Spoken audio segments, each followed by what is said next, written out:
Hi, everybody. My name is Dwana Smallwood, and I am here with none other than the incomparable Judith Jamison, dancer, choreographer, writer extraordinaire. Oh my God. And most importantly, my mentor. Hi, Judy. Dwana, how you doing? I'm fine, and I'm super excited. It's ridiculous. Look at you and your brick wall. I know about that brick wall. You told me Oh, about that brick wall.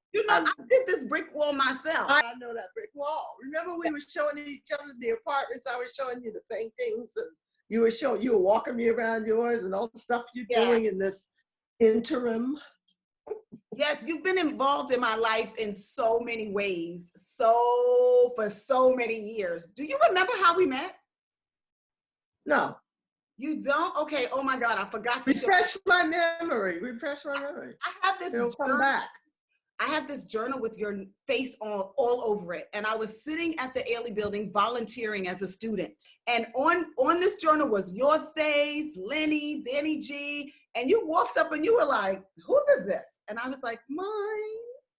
And you were like, why is my face all over this journal? And I was like, what do you mean, why? Because you're Judith Jamison, that's why.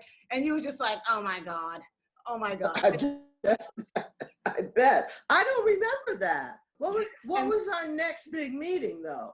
Our next big meeting was actually when I was in the second company and I was chosen with Jason to go to Europe to tour on behalf of the Ailey company. My life changed, and but I want to rewind a whole lot. Let's start from you are young and you're a dancer back in a time when dancers who look like you, beautiful and statuesque, are capable of doing everything. You tell your parents, I want to be a dancer. How does that go? No, I didn't tell my parents, my parents I wanted to be a dancer. You know, my life has been guided because, you know, I grew up in the Black church, Mother Bethel AME church. So my life has been guided. That's all I can say. Because there's no way in the world I could have gotten this far without being guided. You know what I was saying? No way. Everything, it's not serendipity and it's not all that. I am guided to this day. I believe that. So it wasn't a matter of me telling my parents like, I want to dance. I didn't know I wanted to dance until I got to Fisk University. Awkward, long, skinny legs, long arms, you know. And they, you know, I was wearing corrective shoes. And my mother and my father decided that I needed to, let's go to Marion Sue Jay's Junmar School of Dance. I studied there until I was in my teens. I mean, the last performances I did from 6 to 17. And I studied. No, are you kidding? Oh. She was my ballet teacher, but you know, teachers back then in the 40s and the 50s, and to this day, I bet, because you have to have the full package. My teacher was smart enough that way, Marion Suchet, Dolores Brown. I learned Dunham. I learned jazz, not really a modern technique because, you know, I don't remember doing, you know, contractions on the floor. Best contraction I was doing was Dunham technique, you know, the Yambaloo and all that, right? Tap, I learned, yes, exactly. Tap I learned, and thank God I did because I ended up on Broadway with one of the greatest tap dancers in the world, the late, great Gregory Hines. So thank God I had those classes. And I was studying, think about, you know how everybody calls it West African dance, and then everything, the continent gets all blurred. And so by the time I was like 10 or 11, 12, something like that, we would have 6, 7 drummers in the studio. It wasn't all that big. There were adults in the class, there were kids in the class, there were, you know, big, little. There was this big woman named Elizabeth, big Black woman. She was about 6'1", giant size. I mean, she was big, you know, and I'm going like, oh goodness, you know, you don't stop and think, but you're going like, can she? She could. She could move. Like, she was amazing in the class. And there were no endings to the class really until everybody got so tired and that was it. Go on and on until you're not loving it anymore, you know? and you would leave, like a foot above the ground. When you would go home, it would still be in your mind and in your body and in your spirit and I remember my ballet classes because of the discipline, because Marion Suchet would scare all of us. She had a stick. She didn't hit us with the stick, but she walked around the room. If you didn't have that passe where it was supposed to be after she told you, and she only had to tell you once, and this is at 6, you better know where a passe was supposed to be. That's where you get your work ethic from. Oh, absolutely. And to also try to learn everything there is. And I keep thinking of you too, because that's what you're doing with your kids. They're learning everything, Yeah. So that's what's so important, that you I didn't know it at the time, but that you embrace everything there is about the theater. Mm-hmm. You're dancing, you better be the bomb. You better, it's no such thing as coming to class and half doing it. There's no such thing as half doing anything. You couldn't get away with it, and you were wasting everybody's time, including your own, if you did. So there was never a question, so that was instilled in me. But that whole idea that I'm going to dance for the rest of my life and make a career didn't dawn on me. I was having a good old time. I was having a good time, and I was good. I was studying with Anthony Tudor when I was like 10 years old. He would come to just outside of Philadelphia and teach all these other people, other than Black people. So there were only a couple of Black people in his class, but he was one of the few, Anthony Tudor, that had people of color and Black people in his classes. Nobody's. There were people that were trying. You have to claim, that you are this talented person, and, that you can do things that are very special. That never came out in me. I remember thinking I better be the best ever that ever got on the stage, to myself, not comparing myself to everybody else. We were so different. So I'm in my teens, late teens, I'm at Fisk University. 3 years after John Lewis. You with me? And he was 3 years ahead of me, and so brave. Oh my goodness. Yeah. I transferred to the Philadelphia Dance Academy, which is now the University of the Arts. And somewhere in there, I went like, it wasn't that I wanted to be a dancer, but so in 1963, I saw Mr. Ailey dance. I saw Minnie Marshall. She did Fix Me Jesus with him. I saw James Truitt. She did Fix Me Jesus with Minnie Marshall. I saw Thelma Hill carrying the umbrella in Wading in the Water. You're going to tell people about these people, right? I saw Mr. Ailey do Wading in the Water. I was like, were you thinking like, this is where I have to be? No, absolutely not. Really? Absolutely not. As a matter of fact, I looked at it, I appreciated it. There wasn't a great revelation for me until later, when I realized, do you realize what you just saw? But what happened is we went, how you have improvisation classes? Yes. In school, and so we had the improvisation part of our curriculum. Nobody did anything original. Everything came from Revelations. I mean, it was live, it was just live. It was so fresh. And then I'm always late on the draw anyway. I get it afterwards. It's going to take me a beat or two, but when I get it, I get it. I mean, we were all totally impressed, by it. And then I forgot about it. And then Agnes DeMille came and taught this class at the end of a very arduous day of taking classes all day. And I had to be convinced to take the class. And then when I did, he invited me to come to New York and be a guest artist with American Ballet Theaters with The Four Marys, starring Carmen de Lavallette. So, but I went like, she said, would you like to come? And I just said yes. And no, didn't go, oh my God, isn't this amazing? And the first thing I remember about being here is just the buildings. I said, oh God, this place is big, it's all tall. And I thought everybody rehearsed in studios at State Theater, because that's the first place I rehearsed. What? So then when that gig was over, because they didn't need any Black people in American Ballet Theater. Mm-hmm. We were guests, you know, to do this ballet, The Four Marys.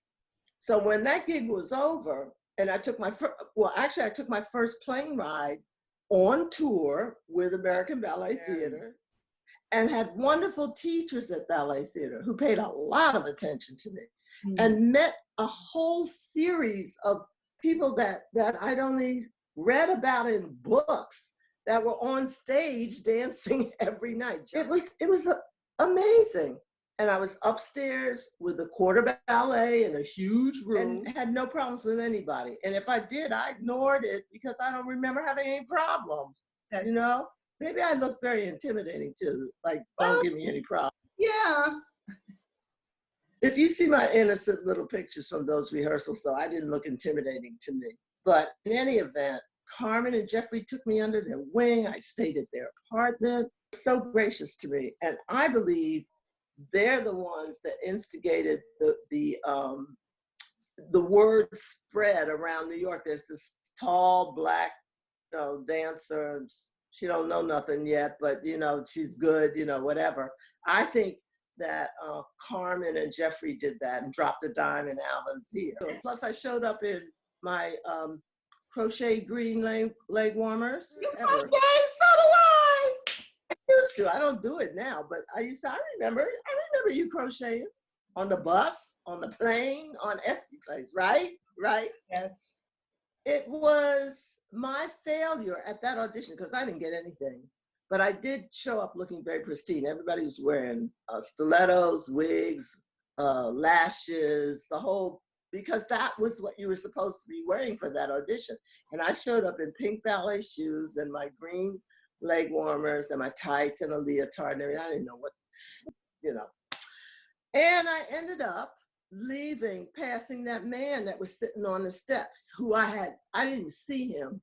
And in passing this man, I just went out, you know, my legs feeling like, ooh, like this, because I had never had an audition before. Ran out the studio, passed the man on the steps, went across the street to a payphone, and I ended up calling my mom. And that was the revelation, with me saying, you know, Mom, I don't know what I'm going to do, but I have to stay here. That was it. And I was boo-hooing it. And she, you know, she said, okay, you know, and I ended up 2 days later, the man that I passed on the step called me and asked me would I like to join his company. So you see what I mean? How this is a guided life? That is so guided. I'm not looking for it. You know, I wasn't looking for it. Yeah. My father was a sheet metal mechanic. He was a carpenter and a pianist, and he could sing opera. You know, I mean, come on. And my mom was queen. Oh, yes. No crown on the head, but the head was held as if there was a crown on the head, right? So you know what I'm talking about. Yes. Bless. But the point being, that revelation came that I had to, that I've been doing this all my life, and I guess I want to do this. You know? How was that being in the ALE company? You're now there, you're traveling, you're one of the dancers, you're now Umbrella Girl.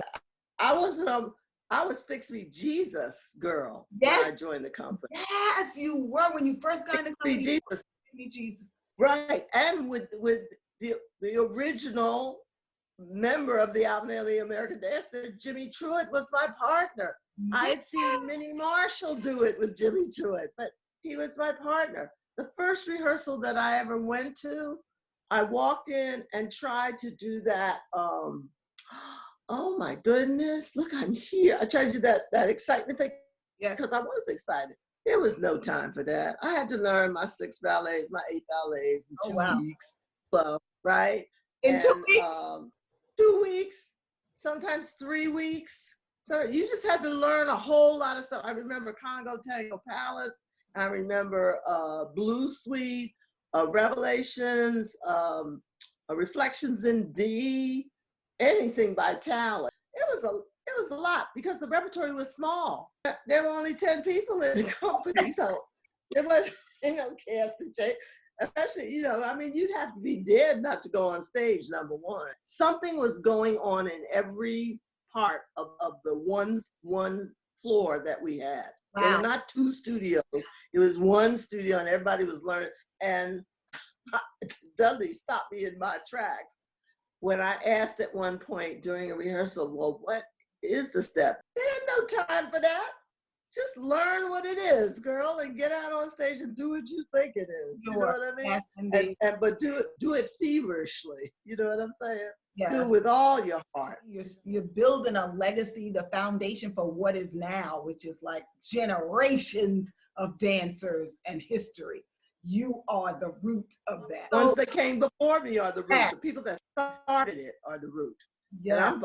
I'm just part of, what came a little bit more and a little bit more. But we all had the same thought, to make sure the company stayed on the map. Make sure people understood what this vision was. Why were you so invested in it? Like what? Because number one, we loved him because his choreography was brilliant, and because the people who he brought in were people we were fascinated by, and we were showing off. I mean, we're performers. Can you do this? Yes, I can do that. So he tried to give us as much variety as possible. It was terribly important as a Black person to stand up and say, here I am.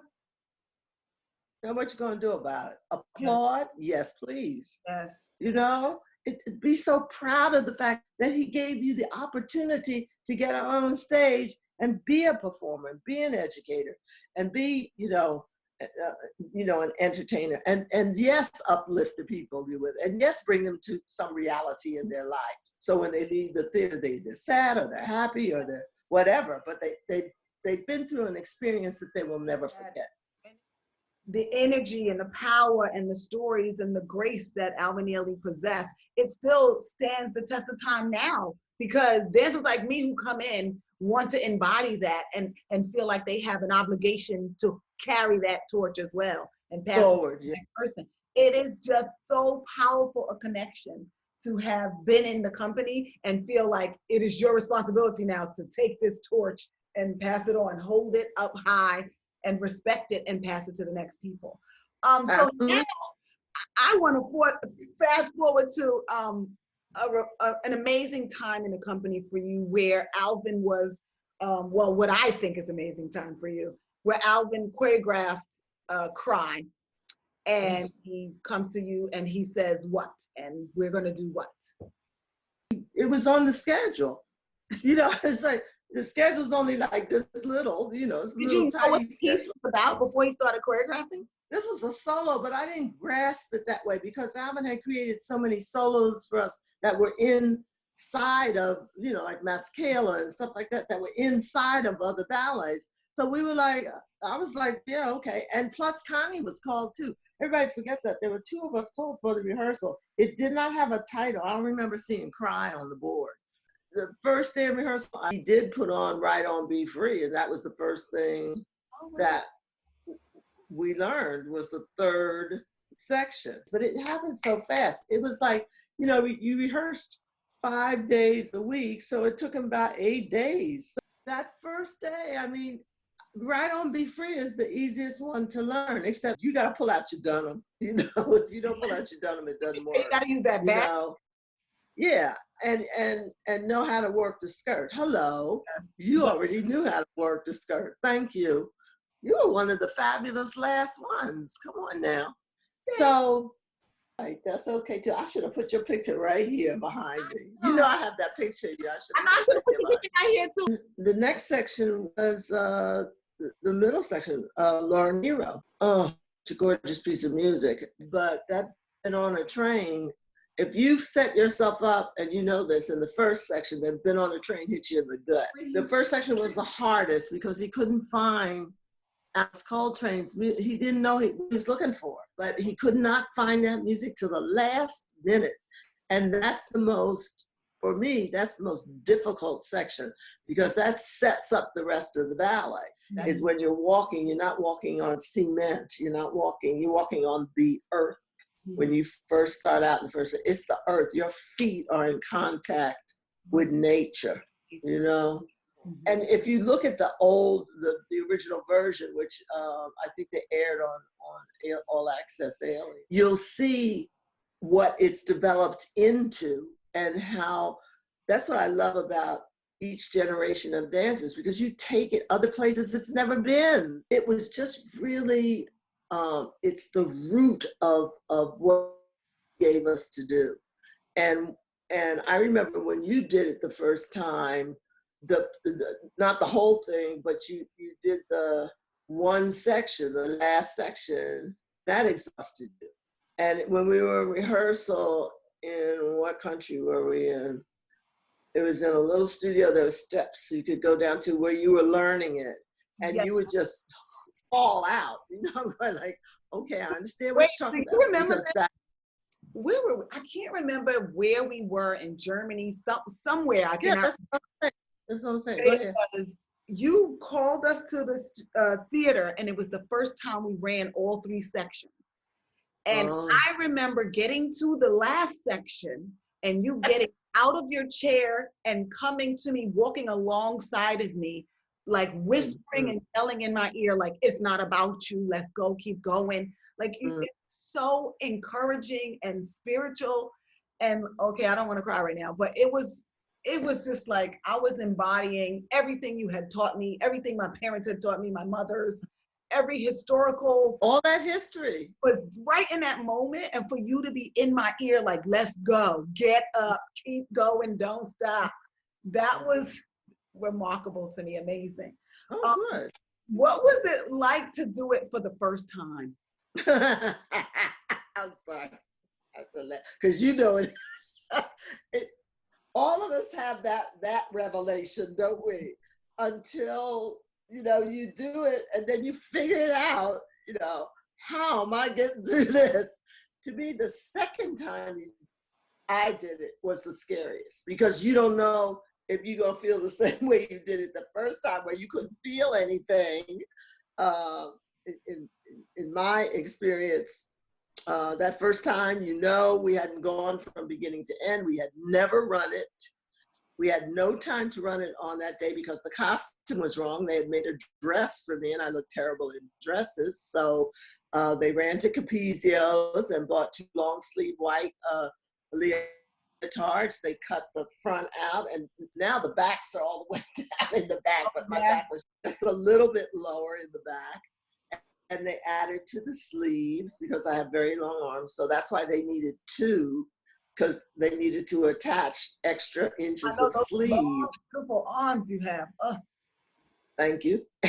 And then on top of that, the skirt that I used was the one that I've been using for 4 years to do wading in the water. So what was remarkable about your generation doing it is y'all were wearing them heavy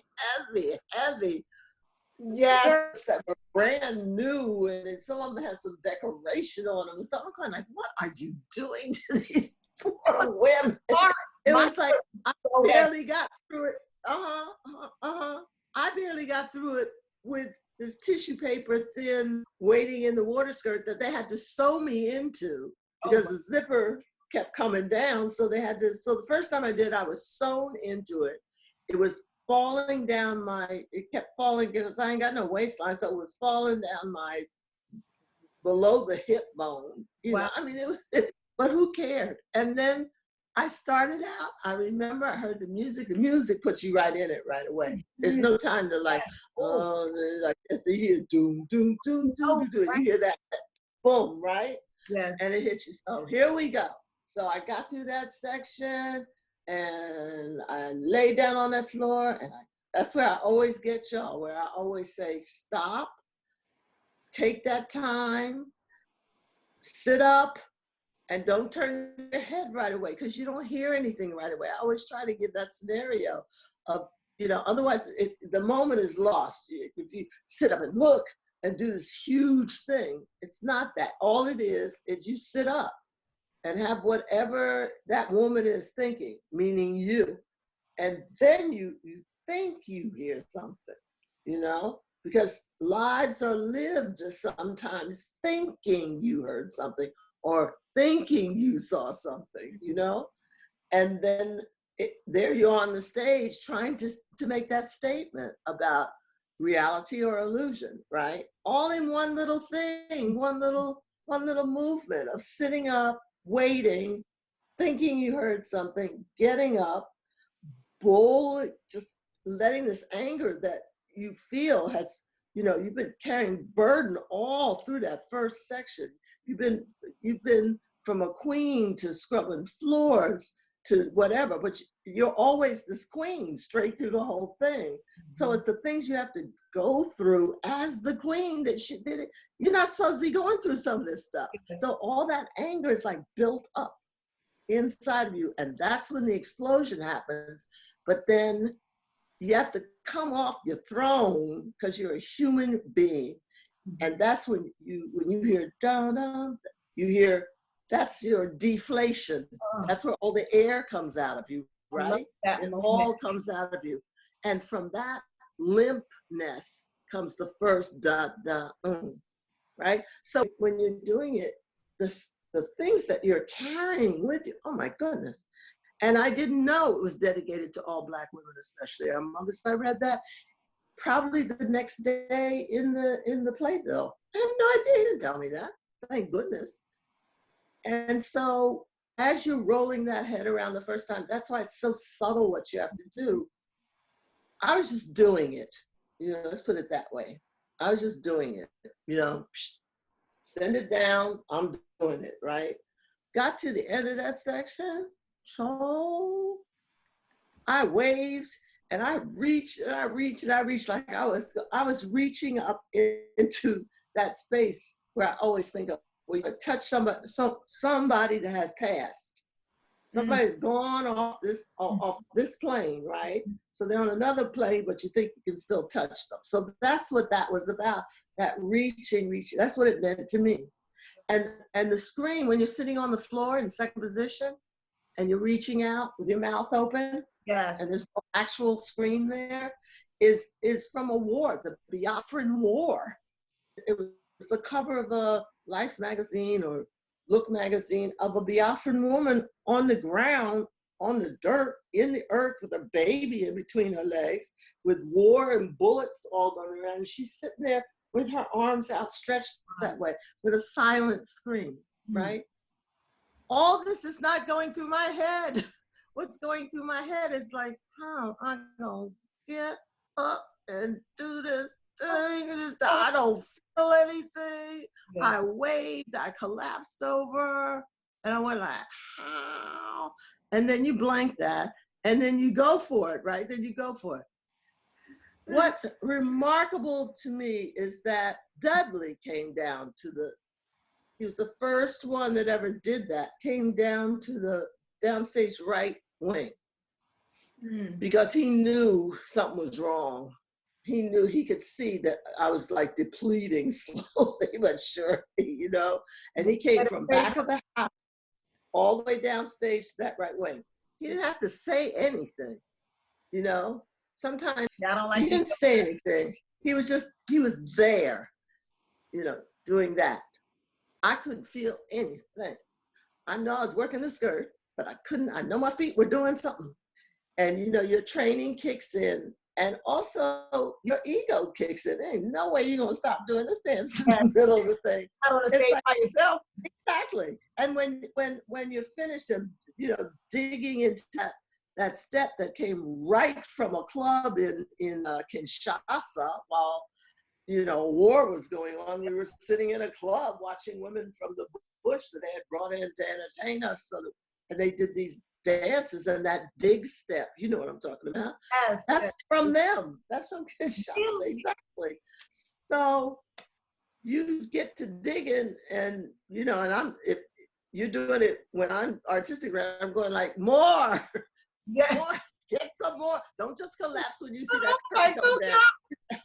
You got to give everything, because look what you've given before. So you have to put that, cookie right on the end of that filling.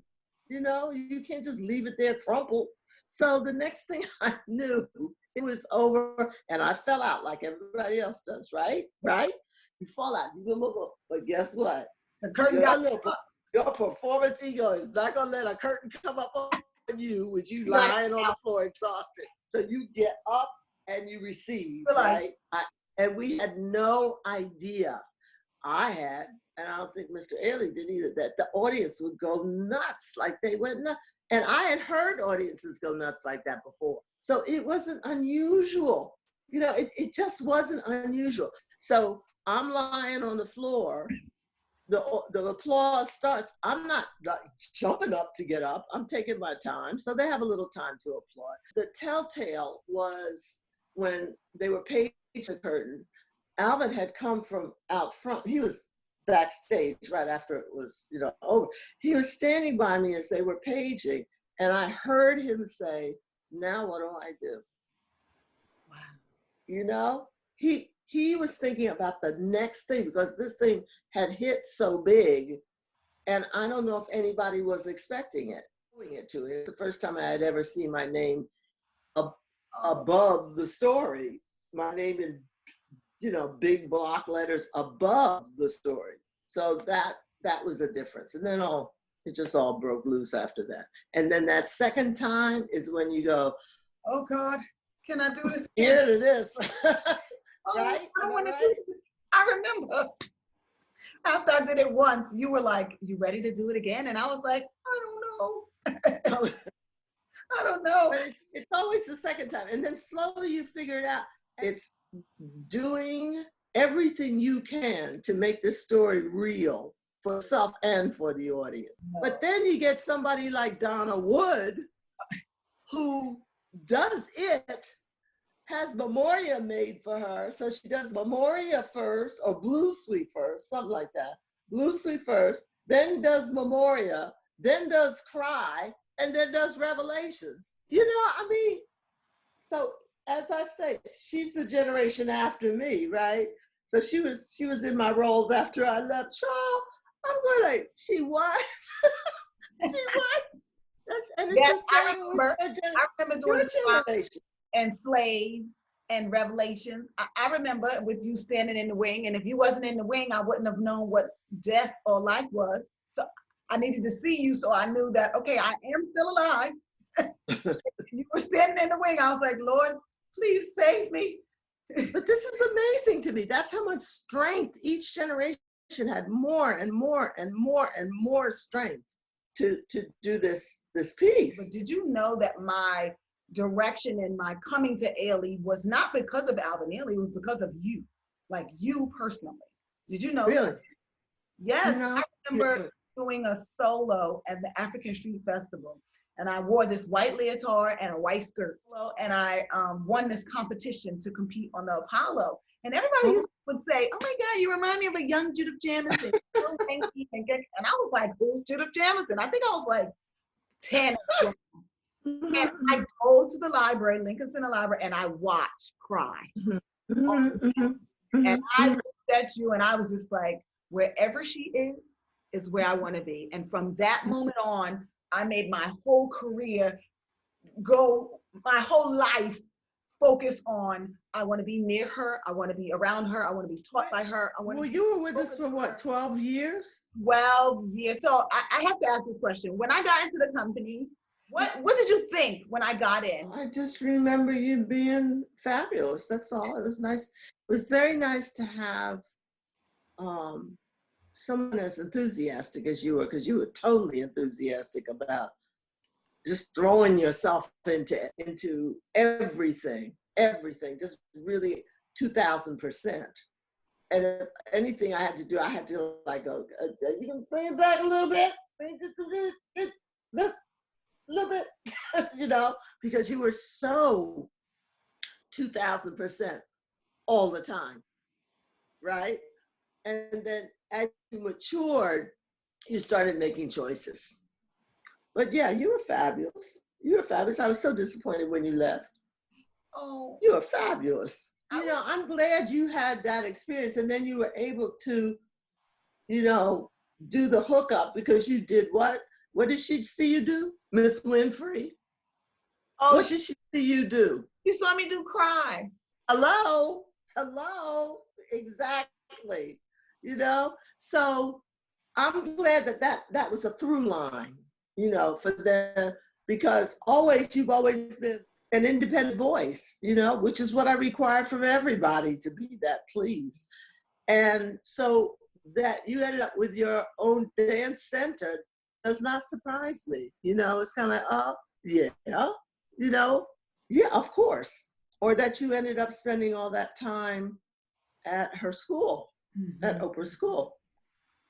Or that you ended up in charge of those young women. None of it. Course. But it's like, of course. I mean, my expectations on everyone is up here.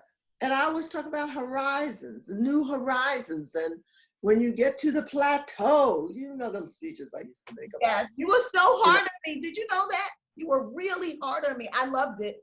And I hope so. Happy. You know how much you were carrying with this? You have any idea? Uh-huh. Okay. Need I say more? No. So wait. That's why I was hard on you. If I was hard on you, it's that. Don't forget, I had an aunt sit in an audience while I was dancing on stage doing something. And I don't know if it was cry or what. I'm not sure what it was I was doing. But there was someone that was not a person of color sitting behind her. And she heard this woman say behind her, "Oh, she's good. It's the same. She's so dark." Oh, no. Oh, yes. And so that has always stuck with me for forever. That all that does is that says to me, watch me. Just watch me. So if I was hard on you, that's part of what that was about. You had, to this day, and it's sad to say, because of that gives you some incentive. The incentive is to be the great artist that you are, regardless. But when you are carrying a history that's been twisted so much, and people trying to get your nose out of joint about your own blood memories, then that's incentive to me to go, oh yeah? Well, look what I remember. Yes. So I was on top of you to get you to remember. And I was on top of everyone else in the company to get them to remember whatever they needed to remember, period. So what was it like walking away, leaving Ailey? I was going to dance on Broadway with Gregory Hines, as fine as he was. Oh, are you kidding? No, Alan was mad at me. It was time for me to go. And my body was going like, oh, I'm not, ouch. I broke the ball of my femur. It was, and I didn't know it was broken. There were things that were saying to me physically, go there. It's time for you to, do this. Change it up. It's not going to be easier, but it's time for a little, revamp. I got revamped, all right. That was one of the hardest things I ever did, is doing a show. If you lapse into thinking you're doing the same thing every night, forget about it. That's when you hurt yourself. Yes, the same thing every night has never appealed to me. Until you try it. If you try it, you might find it more interesting than you think it's going to be. Because I did. I mean, I was with, Phyllis Hyman and Gregory Hines and, a whole bunch of wonderful Mercedes Ellington. It was quite a revelation. You had your own company for a second, and then you decided, not decided, Alvin Ailey asked you to take over the Ailey company. What was that like, walking away from your own baby that you created and going into his company? Well, it wasn't walking away. I remember I brought people with me. Yes. But I had to take some people out, which was that was the hard part, is, that was very difficult. If someone you love is dying and they said, would you do this? Would you say no? And we were in Kansas City. I was actually with him on tour. We all knew he was ill. And it wasn't even a question of whether I would drop my company. I did have to talk to I had 12 dancers back then, because they were hurt. They were really hurt, you know, and I understood that. It was hard. That was difficult, because that was just a kernel. The Jamison Project was a kernel of what Ms. Rayleigh had taught me already, you know? And so my last question is, what do you say to women like me who have been mentored by you their entire lives and who are artists and choreographers and trying to go out there in the world and build a legacy? What do you say? What do I say? What are you waiting for? You know, it's like, what are you waiting for? I mean, we're going through this pandemic and the world upside down at the moment. And I asked you, what are you waiting for? You know, all this should be churning. It doesn't shut off because the way of the world. This should still be churning for your idea of what you want to do, and how brave you are at stepping out, and how you understand what failure is, you know. But you got to take that leap, you know what I mean? If we as a people do it constantly, we're always leaping, because people are always borrowing our stuff and claiming it. So we're always, are you back there borrowing? We already thought of something new, you know? So that's the whole idea to me, is that you have to keep, there's so much in you that has not been touched. And I don't mean little mundane things that you can think of that everybody's thinking about, because with this social media, everybody think they got something new. I got news for you. No, you don't. Ain't nothing new under the sun. It's how you put it together that makes it look like it hasn't been seen before. But we are creative people. We are so creative. Yeah. And people are afraid of that. Last thing I need to say is, I think you constantly have to go to, when all this is churning, you have to go to your memory of whatever it is. You have to go to that memory. And if you don't know that memory, then read something that'll help you stimulate it. So you got to know what that civilization was and what you're the product of through all continents, was starting on that original continent. Then you churn those, you keep churning it, and keep churning and keep churning, and try and experiment and fail and get up again and da-da-da-da-da. You know, that's how it all is. Am I right or am I right? You're right. Yes, you're right. Yeah, I'm so proud of you. Oh, thank you so much. If I can be, I know your mom is, but I can be too. So I'm claiming you. To me, am so thankful for you being in my life, for you living the life that you have lived, so I'm able to live the life I'm living. I'm so proud to have been taught by you and to still be in your heart. It makes me feel really important that I can still call you and talk to you. Oh, yeah. I thank you for everything, Judy. I can't even imagine. You have no idea how I've just kept you on this pedestal, and you're still there. You are Thank you. You are Thank phenomenal. you. Ashe, ashe. And I love you so much. I love you. Thank you for doing this. Thank you. You're welcome. Wish I could give you a big hug. Oh.